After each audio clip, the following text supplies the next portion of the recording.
It's a great opportunity to spend some time with Senator Jerry Moran. He's very close to this as not only a senator from Kansas, but on the Commerce Subcommittee on Aviation, Space, and Innovation, where he is, in fact, chairman. And the senator is with us now live from Capitol Hill. Senator Moran, thanks for being with us here. I wonder if this is a measure to ensure safety or an attempt to end the shutdown by bringing more pressure to the air traffic control system. Well, I certainly support the decision. Safety has to come first. We know from the experience we had in January the 29th, of a flight from Wichita, Kansas to DCA here in the nation's capital, and the consequences of anything going wrong involving air traffic control and other safety features. We need to make certain that we don't take the risk, unnecessary risk. This shutdown is going to have lots of consequences, and this is one that's really highlighting that there are functions of government that are important. And it's also a message, as you say, that the shutdown is causing damage.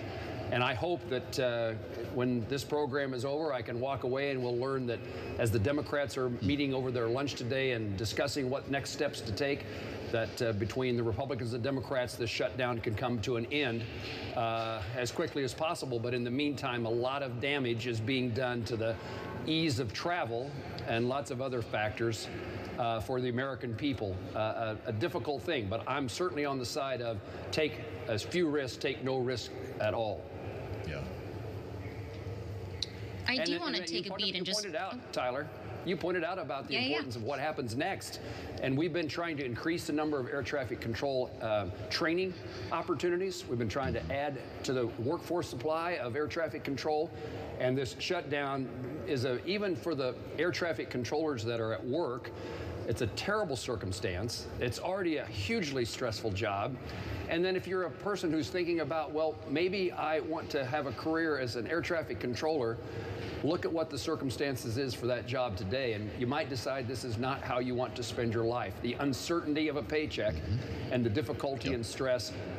We're trying to train more air traffic controllers. There's just not enough capacity. Right. I'm glad you brought that up, Senator, because we do like to talk about longer-term impacts, particularly related to the workforce. But since you did bring up the shutdown, this all has to do with the shutdown. You're sounding perhaps cautiously optimistic. I'm wondering what the prospects are that we could see the government reopen this week. Are we looking at a deal next week? What's the timeline that you're putting on this? Well, I'm always an optimist. I was so optimistic, in fact, I assumed that this shutdown would be a day or two over a weekend, and I was 30-plus days wrong with that optimism. And it doesn't seem to me at the moment. I've been talking to my colleagues in the hallways and conversations by phone, and like what's the latest, what's going on. I've been part of the conversations with Democrat senators to try to bring us together. There's a belief that there's enough Democratic senators who want to bring the shutdown to an end that a deal could be struck. But I think they are being certainly pressured by their colleagues that don't want this to end without what they would call a Democratic victory, that there's a lot of uncertainty as to whether that deal will come together. I'm hoping, there was some expectation it would be this weekend, and the Senate is planning on being in session in case that's the outcome. But I think all eyes and ears are on the Democratic caucus about what their next steps might be. And I hope that there is a position that comes from that is let's open up government in the difficulties, the immediate difficulties that we're going to experience, repair the longer-term damage working together, and then take up other issues that both Republicans and Democrats are interested in dealing with.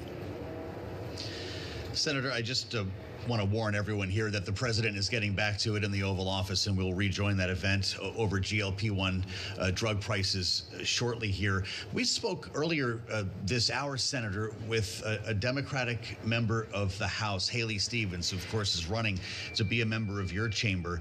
We heard a strikingly different tone, or at least approach, when we asked her about this idea of opening the government based on the promise of a vote on extending Obamacare subsidies, as opposed to opening the government with a deal to extend Obamacare subsidies. Are your Democratic colleagues starting to move on that line?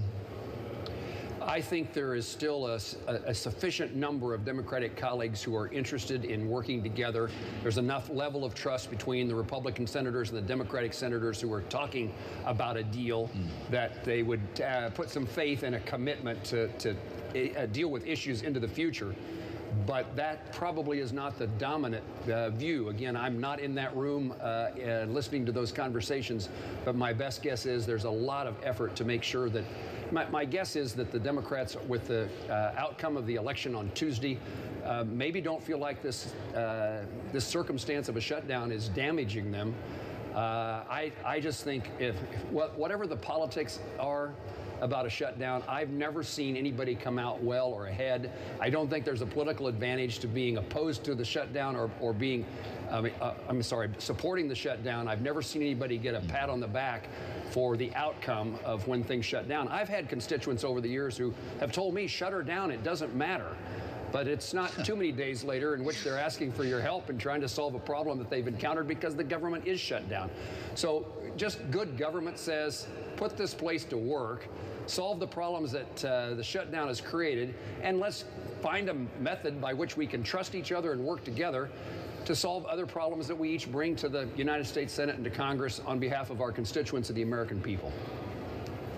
Trust, of course, a huge part of it. You mentioned Tuesday's elections. We did want to point out, of course, we know that a centerpiece of that was affordability. President Trump, as Joe had mentioned, is speaking in the Oval Office. He's now joined by the Eli Lilly CEO, David Ricks. He's speaking. We're still monitoring these headlines as we got this news that there was going to be this tariff deal in exchange for more favored pricing when it comes to weight loss drugs. We'll bring you those updates as we get them. But, Senator, just to continue here on the shutdown, there was reporting today out of Politico that a potential sweetener coming from Republicans could be rehiring federal workers that were fired in these mass layoffs that we saw now 37 days ago almost when it comes to the government shutdown. Is that something that's being spoken about as a viable option, whether or not that is part of a deal before or part of a promise after the government reopens? Are there any talks that you're hearing about rehiring federal workers back into the workforce?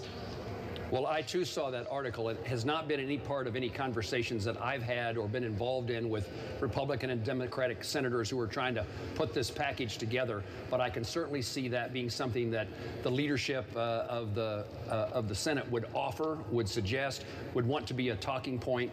Again, we know the circumstances we face. We need a federal workforce in place to do their jobs, and we need the help of all federal employees as we try to recover.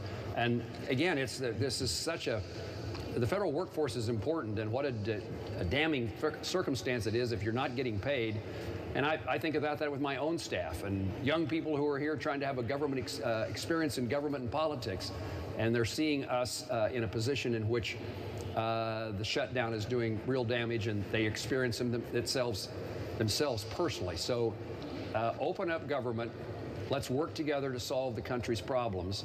And in the meantime, let's get air traffic control in the place it needs to be. I mean, major reforms are underway trying to improve the air traffic control system and bring aviation safety to a higher plane.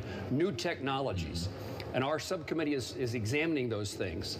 But while the shutdown is taking place, I'm not quite certain that all the focus that should be being made on those issues, moving us forward in greater airport and airline safety, certainly at a minimum, the shutdown is a distraction toward a really important goal. Yeah. That needs to be accomplished quickly.